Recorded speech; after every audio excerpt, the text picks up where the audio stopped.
Welcome to the Heritage Report.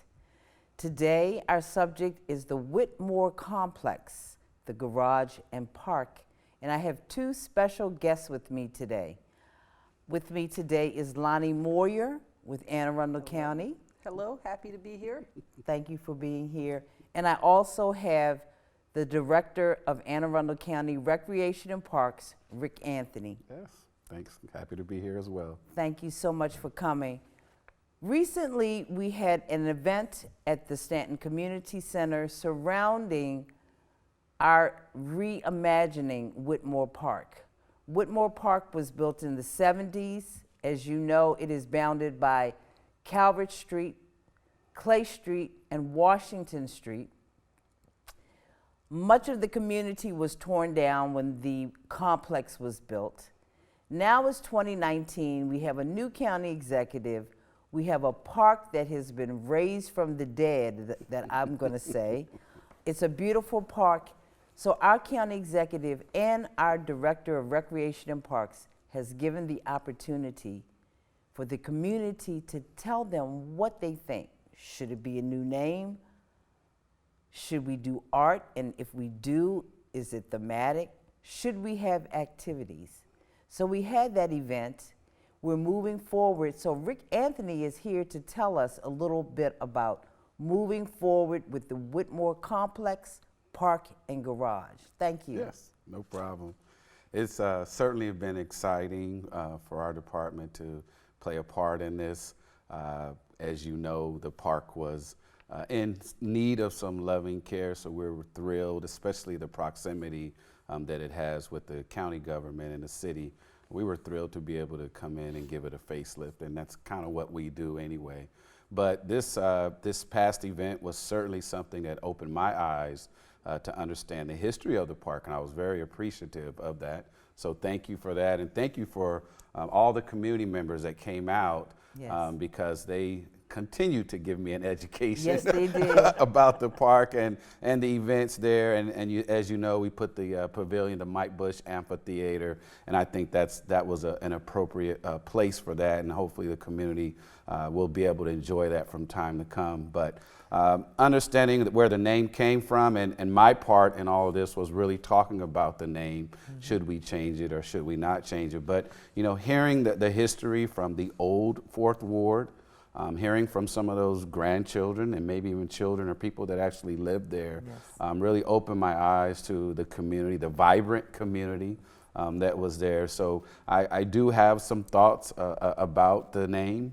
Obviously, the biggest vote getter was the old Fourth Ward Park. The old Fourth Ward. I just want to mention for people who don't know that sure. area, which was populated around the time of the Civil War, was built around a school that's named after Edwin Stanton. It's called the Stanton Community Center. So that community, when it started, it was the Third Ward, when Wiley H. Bates was an alderman.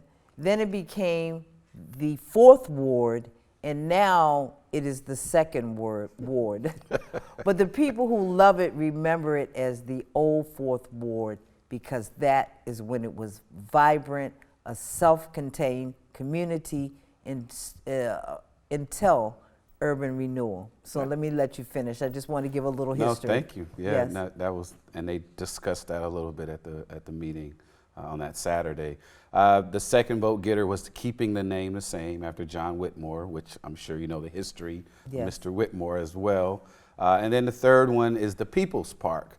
And that had some validity in that possibly could be a name that links both the past and the future, especially if it's dedicated to the people of the old Fourth Ward. Yes. So we still have a little more public discourse to do. And then I'm waiting for some administrative guidelines as far as what do we want to take in front of the Rec Advisory Board, and we'll see what happens from there. It's exciting. It is, yeah. You know, it's been a very, I'm going to say honestly, an ugly place. It was a place that was created. Got to give a little history. Sure. When charter form of government started, everybody was voted in 1964. The council person for the 6th district was John Whitmore. A lot of people remember Whitmore Printing. So he was the first councilman for the 6th district. And Bobby Pascal, when he was the county executive, dedicated the garage and the park. And believe it or not, it's called the Whitmore Complex. I don't think the park was ever named. So it's coming to life, and we have this wonderful woman who works for the county I do. in beautification. And Lonnie Moyer, tell us what you do. I'm the beautification manager for Arundel County. So I work with communities who are interested in beautifying their neighborhoods, usually through enhanced landscaping and public art, primarily public art. And I help work that process through the administrative system, help find funding, help communities realize some of the options that are available to them. Right. And so my job is very much community driven. And then I just try to put the pieces together to make public art and public beautification happen. That's wonderful. And so that's one of the things that is going to happen in Whitmore Park, beautification. But this is the first step. You know, we've had an opportunity to come together. So during that event, Lonnie led discussions. Why don't you tell them what went on that day? So I led discussions about the possibilities for public art in the park. There were 7 people. I thought it was an interesting mix, a couple of folks from the old 4th Ward. Good turnout from folks associated with St. Anne's, the cemetery, and the church. I thought that was interesting. We also had an art teacher who teaches young kids. What was most interesting to me, I thought, was everybody agreed that the garage is not an attractive building. And so they would like to see if art or large trees could be used to kind of make the building disappear. But the idea was to have more permanent art that gave respect and told the story of the past, but that left room for art that was more forward-thinking, art that envisioned a future, art that allowed perhaps community members to be very involved in its creation, but perhaps was more temporary. So it was art exhibits that could come and go. Yes. And also art that was in some way interactive. Where one idea that I thought you would be particularly interested in was that there was sort of an art walk. So an art path painted along the ground, and every so often you stopped and perhaps you could press a button and hear the story in the actual voice of someone who lived in the neighborhood. Wow. Telling you, I thought that was really interesting. Yes. And I also wanted to tell you one thing that I've thought, just being in that area, the transformation that has happened in use since your department did that beautiful landscape job has really been remarkable. I've seen folks playing chess, folks eating lunch there on a regular basis now. Saw a birthday party being celebrated, like so folks just showed up to do a family birthday party there in the park. Yes. It's really become an urban open space that's being very positively used. Yeah. Thank you. We're very proud of that. You should be. Yeah. A lot of credit goes to my team. Yes. I have a fantastic horticulturist, Amanda Steelwagon, and she just poured her heart and soul. This was one of her first projects, our big significant projects, where she was allowed to use some of her creativity. So she was excited about this because most of our parks are pretty standard in a lot of respects, but this was almost like a clean slate. She says, imagine what I could do to this spot. So she was reimagining Whitmore Park, yes. and it's working. Yes. It's colorful. I can remember just 6 or 7 years ago, Whitmore Park was plagued with homelessness. Yeah. I remember much of that was going on. Yeah. So again, we have to say kudos. I like to call Mr. Rexon Parks, Yes, you have done a beautiful job. Thank you. I wanted to add that during this process on that Saturday, everyone had a learning experience. And of course, in the model of my own mother, I had to do a lesson plan which included a tour. Some of the most incredible people, Carl Snowden was able to give some a vision about the history past on the corner. Monica Lindsay talked about the lynching memorial that is now there in the building, which is now the Arundel Center that was once the city jail. We had Scotty Preston, who grew up on Clay Street, which we call Over the Hill, to give the history of the first public housing in the state of Maryland. Adatola with the city of Annapolis told the history of the Masonic Lodge, which is connected to the United States Naval Academy. And as we grow this, we are very much looking forward to the city of Annapolis working with us as well. Absolutely. We're looking forward to getting that garage covered. So we had Lonnie taking care of art. Can you tell the audience what Eric Evans did? Eric Evans participated, and tell me his title. Eric has a lot of titles. Okay, yes. He is in charge of the Downtown Annapolis Partnership, the West Street Arts District, and there's a third one, the Arts Alliance, I believe. Right. So he has several. But what he worked with that day was he spoke with folks about the activities they would like to see in the park. And there was a long list. It was kind of interesting. Yeah. And I think the takeaway message was they wanted to that this park serves a valuable purpose as urban open space, and that the community was very open to. They loved the Mike Bush Pavilion. Wanted to see live music on a regular basis. They spoke about perhaps actually having active art or other education classes for kids in the park, sort of as an outdoor classroom.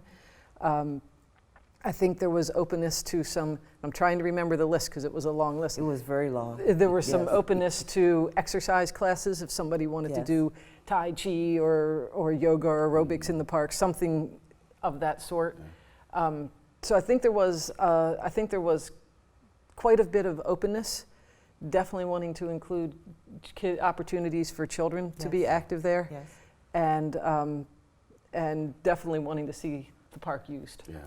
Yes, absolutely. And can I add to, I know that for now, that everything is free and people can just go onto our website and submit an event or put a request in to use both the pavilion and some larger gatherings in the park. But I think it's important that the community around there also understands that they also have access. This is kind of our first really urban park. Most of our parks are suburban parks. So we're still figuring out some things. There may, at some point in the future, need to be, some sort of fee structure so that we can manage all the events. But we don't normally have a park this wide open, staying up so late. I mean, you can come to the park at 10 o'clock at night. It's lit after you have a nice dinner. So it's something that is very unique, and we're just excited about making sure that the community is served in that area. So. Yes, and we want to encourage the city of Annapolis to participate. Yes. It's an Arundel County building with a brick walk that goes around it that belongs to the city of Annapolis. The entire community is the city of Annapolis, and we want you to join us as we figure this out. You can contact Mr. Anthony or Recreation and Parks by our website. Yep. And my direct emails are anthony@aacounty.org. Even if you have more comments about the name, please, I want to hear from you. Yeah, we want to hear from you because this is your park. It's the people's park in the old Fourth Ward. So we want to hear about that.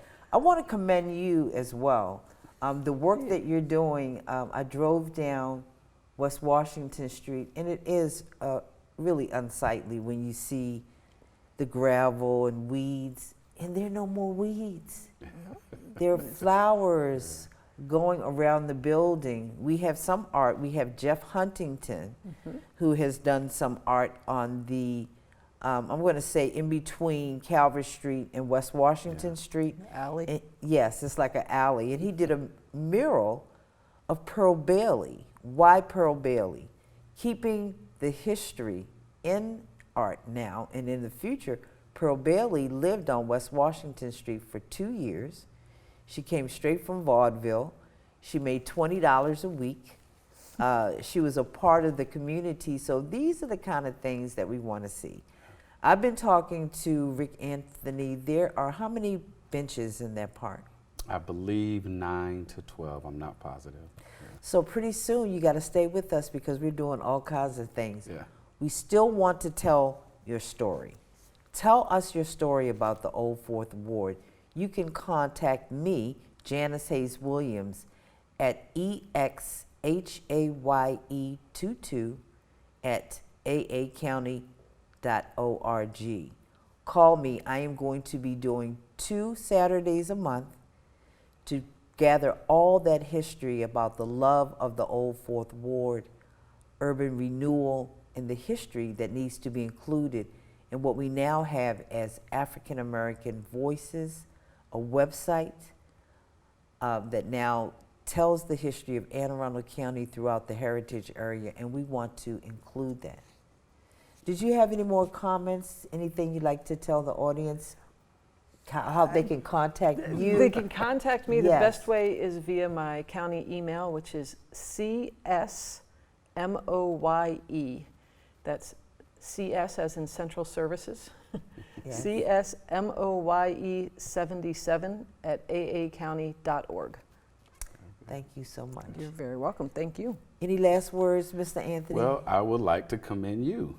Every park has a champion, and you certainly have championed the cause of Whitmore, and that's something that our department values, to have that central person that's driving the tip of the spear.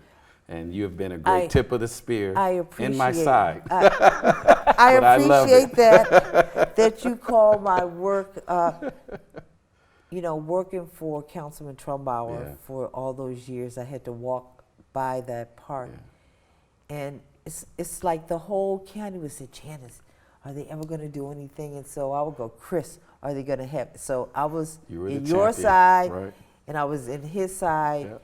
and it's beautiful. And one of the requests that I have, your staff has been very gracious to look at bench plaques. Yes. Yeah. And so we're going to look at that. We're going to roll that out pretty Memorial soon. plaques. I have intended to do a plaque for my great-grandfather who lived on West Washington Street. Not sure about the address. It's either 28 or 30. He was the brother-in-law of Wally H. Bates, and my great-grandfather was the president of the Union Oyster Packing Company in Annapolis. So these are the stories that we want to connect to a house, to a legacy that we know is the Old Fourth Ward, whatever we decide to name it. Thank you so much, Lonnie Moyer, for being my guest. Thank you for having me. Thank you so much, Rick It's Anthony. my pleasure. Signing out, this is the Heritage Report with Janice Hayes Williams. Thank you.